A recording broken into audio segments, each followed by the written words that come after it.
တခါကရွာတရွာမှာတပားသူအပေါ်မှာအလွန်ဖြန်ကြတဲ့လူနှစ်ယောက်ရှိတဲ့တယောက်ကမောင်ချစ်တူနောက်တစ်ယောက်ကမောင်ကောက်ချစ်ပေါ့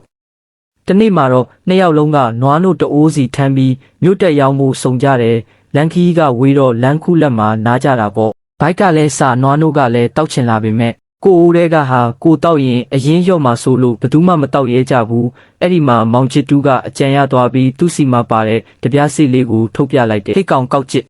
ငါမင်းစီကနွားနို့တစ်ခွက်ဖို့တပြားပေးပြီးဝယ်တောက်မယ်ကွာဆိုပြီးတပြားပေးတစ်ခွက်တောက်လိုက်တယ်အဲ့ဒီမှာမောင်ကောက်ချစ်ကလည်းမခံချင်စိမ့်နဲ့အေးငါလည်းမင်းစီကနွားနို့တစ်ခွက်ပြန်ဝယ်တောက်မယ်ဆိုပြီးစောစောကရထားတဲ့တပြားကိုမောင်လူလေကိုပြန်ပေးပြီးတစ်ခွက်တောက်လိုက်ပြန်တယ်ဒီလိုနဲ့တယောက်ကိုတယောက်အဲ့ဒီတပြားတဲကိုပဲအပြန်လန်ပေးပြီးငါကတော့ရောင်းရပြီငါလည်းရောင်းရပြီဆိုတဲ့စိတ်နဲ့အားရပါရတောက်လိုက်ကြလမ်းဆုံးတော့နှစ်ယောက်လုံးရဲ့နွားနို့အိုးတွေဟာပြောင်တလင်းခါသွားတော့တာပေါ့လက်ထဲမှာလည်းအစကတည်းကရှိတဲ့တပြားပဲကြံတော့တယ်နွားနို့တွေဒါကုံသွားတဲ့ပတ်စံအပူတပြားမှမရလိုက်ကြဘူးပေါ့ဗျာ